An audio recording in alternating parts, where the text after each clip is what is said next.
El Grupo Municipal del Bloc Compromís de Gandía reitera su oposición a lo que consideran un auténtico proceso de privatización de la gestión del Teatre Serrano de Gandía. Los nacionalistas consideran que no hay ninguna razón que justifique que se privatice el espacio cultural del que el Bloc piensa que hasta ahora se había realizado una gestión impecable. Es más, los nacionalistas piensan que el Gobierno favorecerá a alguna empresa amiga a la hora de adjudicar este servicio. El concejal nacionalista Facund Puig denuncia que en la última Comisión de Cultura el Ejecutivo local presentó un plan económico-financiero con condiciones distintas a las que el Ejecutivo había anunciado inicialmente.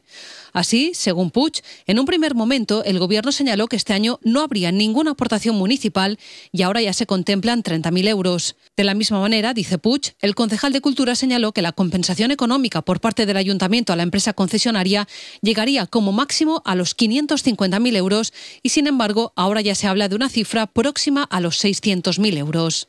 Al respecto, el concejal de Cultura, Vicent Gregori, ha señalado que las modificaciones del plan económico-financiero a las que hace referencia el concejal del Bloc responden a criterios estrictamente técnicos y jurídicos, al tiempo que ha añadido que el nuevo pliego de condiciones contempla una aportación municipal de 600.000 euros para 4 años frente a los 700.000 euros que costaba anualmente la gestión municipal del Teatre Serrano.